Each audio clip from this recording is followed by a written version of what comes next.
Hey everybody, this is Kevin, me, myself, and my vinyl, and I am coming to you from an undisclosed location in my house. Reason being, I've been exiled, or excommunicated, or shunned, or however you want to call it, um, cast away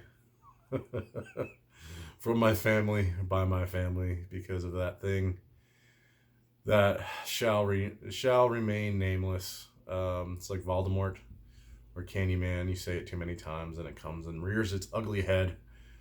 Um, but yeah, I'm fine.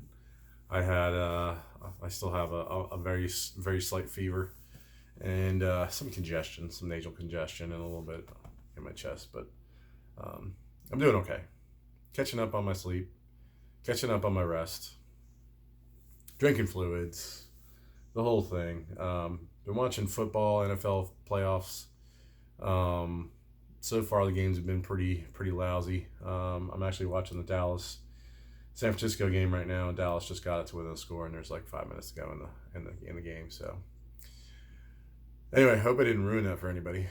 Um, but a couple things I wanted to do this weekend. I actually had a long weekend. Tomorrow I have off. It's Sunday. I have off tomorrow because of Martin Luther King Day, and then it's snowing. Like I didn't get outside to play with my kids in the snow and stuff, so I'm kind of losing out on that. So I'm kind of bored right now.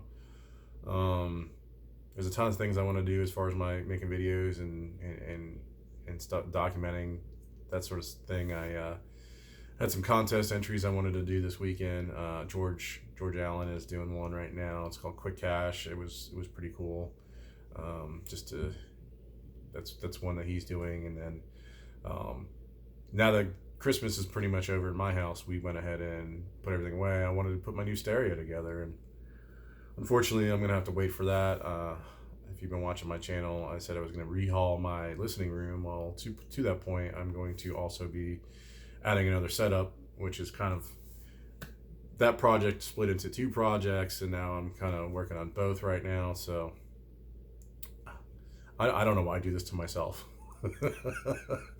but but I wanted to get that set up, and because I'm exiled, I can't go downstairs and work on that in the living room. And then also yesterday was January 15th, and that marked my 1 year anniversary of making videos, and I guess being a member of the VC. My first video was a response video or contest video to JC's At the Flip Side. I think it was his 1,000 sub contest, which was a year ago, and now he's over 2,000 subs. So he keeps adding subs. Um, it seems like daily, and rightfully so. He's got a great channel. So, but those are kind of some of the things. I had something for my 1 year anniversary. I wanted to start a contest of my own, which is just going to have to happen, next week or middle of the week, however, whenever that happens. So, um, anyway, so I've been getting a couple packages. I haven't done a vinyl finds in quite a while, and I haven't really found these because I've been ordering a bunch of stuff online and receiving it through the mail. My wife's starting to catch on. She's like, we keep getting records every other day from so I think that was her, mildly saying, hey, what the hell, why so much? But anyway, I'm going to show you what I got, the last few packages in the mail that I got, and go through it kind of quick, hopefully, since I've already wasted 4 minutes of your life, if you're still watching. But here we go. Nothing's too crazy. I'm just trying to fill holes in my collection right now. Some of this stuff it's a lot of like reissues and stuff, so nothing too crazy. But first one is Justin Timberlake's Future Sex Love Sounds. This came out. Man, when did it come out? I don't even know when it came out. I think I want to say like 2006 or 2007. 2006, and this is a double LP. He worked with Timberland as a producer on this. Great, dance pop music. Justin Timberlake, I think, is my age. I'm 41 now. Maybe he's a year younger than me, but in high school, NSYNC was everywhere. NSYNC, Backstreet Boys. So Justin Timberlake obviously was somebody that was everywhere at that point in time, and just I like his music still. I went and actually saw him after the 2020 album came out. A great show, yeah, fantastic show. But moving on, James Brown, Collected. This is Music on Vinyl title. I'm a big fan of music on vinyl. Whatever they do, it seems to do a really good job, and it's still kind of relatively inexpensive for what you get. I mean, this is a 2 LP set. This is James Brown. This is like a best of. I haven't listened to this yet, but it came in this really nice like packaging. I didn't know where to start. I have one James Brown album, and it's like Live at the Apollo, but I don't think it's a live album. Like maybe some of the tracks are, but it seems enhanced. But I wanted to get into James Brown. I really didn't know where to start as far as an album goes. I know he kind of, he's got different eras. So I went ahead and just picked this up. I figured this was probably going to be, a great start. Then if I want to, I can start diving into his actual individual albums. So,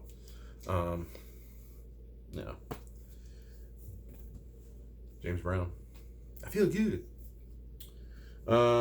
Next one of my favorite artists right currently, Shooter Jennings, Waylon Jennings' son. He's got like that outlaw country thing, but I think he's more kind of sometimes rock and roll than he is country. But he kind of toes the line of both. This is his most recent, called Shooter. Something I wanted to pick up and finally got to it. You can see the hype sticker there. It says Shooter Jennings, the new album featuring fast horses and good hideouts, denim and diamonds, and DRUNK.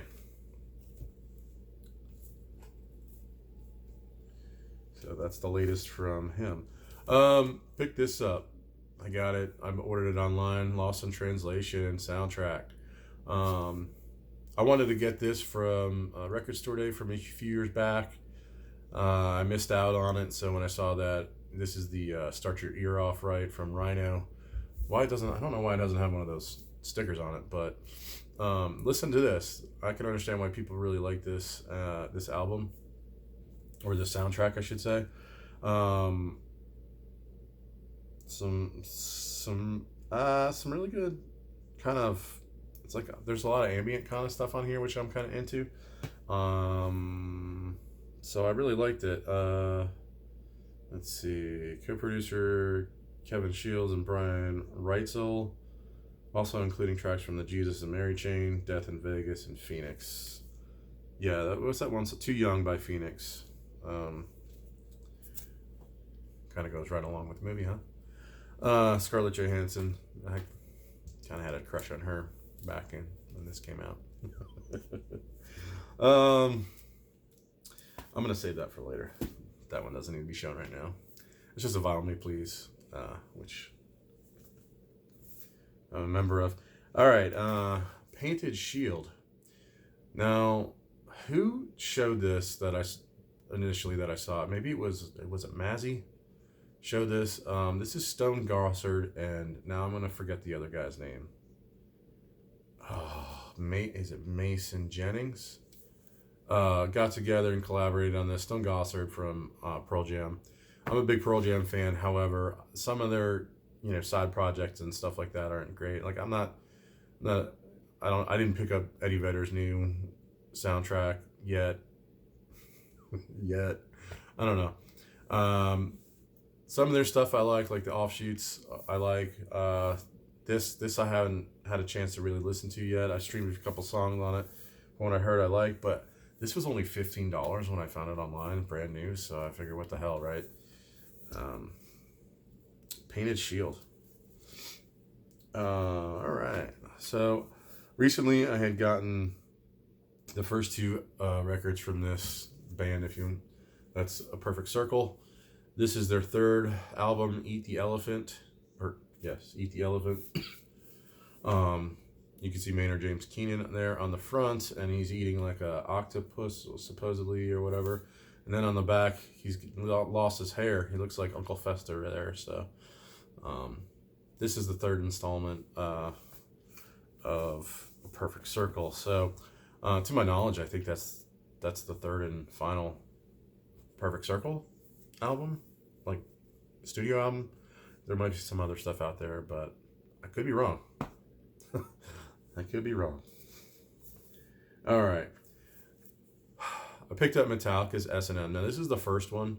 I know a second one just came out, but this is the one I knew.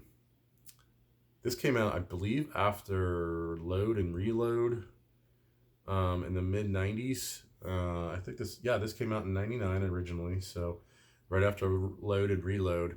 It was kind of like Metallica going to do Unplugged, the Unplugged series, MTV Unplugged series, but they took it in a different direction, and they got together with the San Francisco orchestra and did their songs, and it was beautiful, with the orchestra behind and how they kind of intertwined a lot of those songs. And some of the highlights from here, this is a 3 LP set. Some of the highlights on here are Nothing Else Matters, 1, Enter Sandman, and No Leaf Clover. Trying to see Heroes on here, Fuel. Yeah, so this is like, you could see some of these are right after. Looks like Wherever I May Roam. Trying to see, it's kind of blurred on the back, the set list, so it's kind of hard to read. But I picked that one up. The second one came out, I think, maybe last year or the year before last. It's S&M 2, but I picked up the first one. I have listened to this. Outcast. At Leon's. Music. No, this is a Vinyl Me Please. This I did get. I had to buy this on the secondary market because I am an Essentials member, and this is on the rap and hip hop. This came out, and I had to pay. This is 25th anniversary of Outcast Extraterrestrial's sophomore album. Has to be mastered by Barry Grint. Alchemy mastering at Air. Pressed on exclusive 2 LP neon green and blue Galaxy vinyl. Exclusive listening notes booklet by Lawrence Burney. I can take this out real quick. It says blue green. Like, did they mix blue green? Because it looks like teal. It looks like teal to me.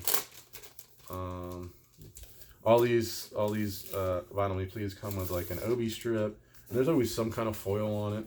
You can see the green foil right here. Let's see, there's no foil on the front cover, but yeah, there you go. Without the glare on it. There's the original cover. There's the back cover.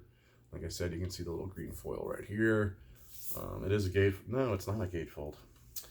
You know what? They really missed it. They really missed it on that. It's 2 LPs, but it's not in a gatefold. And I hate when they do that. There's a booklet in there. Nothing crazy. I already looked at it. Some cool liner notes, but and then it says blue green, but to me it looks like teal. So I guess teal's maybe a little bit more blue. Who knows? One cool thing about this, though, what they did is that like the inside of the actual jacket is green. So I mean, here's the booklet. Nothing too crazy. All right, I'll set that aside. But my friend Dan, who was on my baseball team, used to give me, he was my neighbor as well. He used to give me a ride home every day after baseball practice, and he had that thing on loop constantly in his car, or truck, I should say. Dodge Dakota.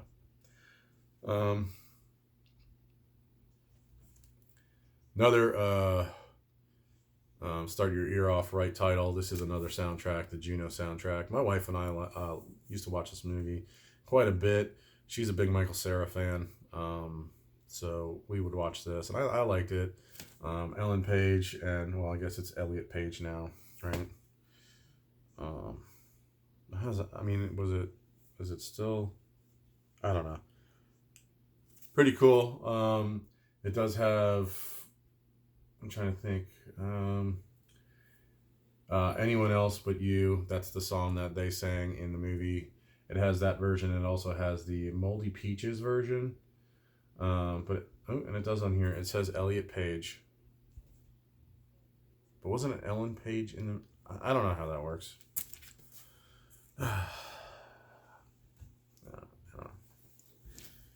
Some things are not for me to understand, right? All right, Tool. Undertow. Tool albums are hard to come by, except this is readily available, and so is Opiate, the EP, and this. You can find this just about anywhere. However, reissues of everything else need to be made. But this is pretty much what I was introduced to Tool with, just because they had some pretty awesome videos on MTV. Prison Sex, Sober. I'm trying to think of some of the other songs on here. Intolerance. Obviously the title track, Undertow. So, I mean, it's great record by Tool if you're into that sort of thing. Probably listen to that one alone most of the time. Next, Social Distortions, White Light, White Heat, and White Trash. Or no end. White Light, White Heat, White Trash. Social Distortion. I used to listen to a lot of punk music growing up, specifically when I was in high school. I used to go to shows down in St. Pete, Florida, at the State Theater and Janice Landing, and a couple other places sprinkled out throughout Tampa. I don't listen to a whole lot of punk anymore, but I mean, I don't even know if you consider Social Distortion really punk, but Mike Ness, I love his voice, and I don't know, their sound, I still really enjoy it. Some of the other stuff, I mean, I don't know if I've outgrown it, or that's just not, maybe I've just mellowed out over the last 20 years, but this came out on Music on Vinyl recently. This is the 25th anniversary edition of 4,000 copies, pressed on silver and black marble.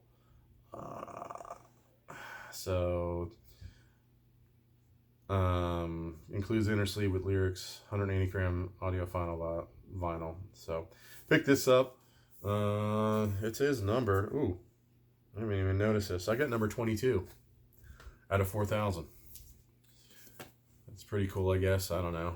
I don't really care about numbers that often, because the chances of the vinyl matching up with the sleeve, is this the 22nd pressing of this particular set of records? I doubt it. I doubt it. I doubt it. So it's the number of the sleeve, not necessarily the record, right? I don't know this artist at all, but I've been seeing a ton of people showing this kind of in their year-end wrap-up. It was their best in their top 10 releases of 2021. This is Courtney Barnett. Things Take Time. Singer-songwriter, country kind of, as far as what I've been told. But I decided to give it a shot and listen to it. I mean, a lot of people seem to love this, so I decided to take a chance on it. So I guess you can consider it a blind buy. I actually can't wait to listen to that. I have quite a few singer-songwriter stuff, female singer-songwriter stuff. So it is a genre that I actually kind of gravitate to, even though it's not something I actually seek out. So, and let's see, I got two more. Death Cab for Cutie. This is Narrow Stairs, right? Narrow Stairs, yes. Narrow Stairs. Sorry, I couldn't remember if this was Narrow Stairs or one of the other ones. It's got my favorite Death Cab song on it, which is I Will Possess Your Heart on it. It's like an 8.5 minute song. And it kind of just builds on itself. And I don't know, it's just my favorite song by them, so I decided to pick that up. And I didn't realize this, but this is a die cut. You can kind of see these little, this is a die cut album cover. All these, well, it's probably not easy to see. I don't know if that's supposed to be something underneath, but you can kind of see right here, that's die cut. up in here, and it kind of goes around in a circle. So I don't know, once I open this up, I have to take a look at that. And then lastly, this I listened to it the other night. It's really good if you're into, you know, that 60s psychedelic rock. This is Velvet Fog. This is the, I'm gonna hold it like this, just because I don't want to get flagged for this. But Velvet Fog, self-titled Velvet Fog. I don't know that there is, they had a second album. It's possible they did, but this is really good. You know, of that time period. This is the Music on Vinyl Classic album, 180 gram audiophile pressing. It's just a reissue. I don't know how many. If it was not, it doesn't say it's numbered or anything, but I really do like Music on Vinyl. If I hadn't said that before, and then you can kind of see back on there. There's some liner notes in there that John Peel wrote about this. John Peel, he's, you know, I think he was a music reviewer or a DJ over in Europe and in the UK, and he sang the praises of Velvet Fog here. And that's kind of like what is on the back cover here. So, but I don't think that they had much success. I could be wrong, but this is really the first album that I know of them, and I like it. I listened to it 3 times already. So, Velvet Fog, Velvet Fog, self-titled. One thing about Music on Vinyl that kind of sucks is that, you know, they are out of I think Denmark or something like that. That's where their pressings are out of, and once they make their first run in the US, they're really hard to get, you know. And now with overseas shipping, pain in the, you know what. So anyway, thank you for quelling my boredom today. If you stuck with me the whole time, I appreciate it. I hope to see you soon. Thanks for watching, and bye-bye.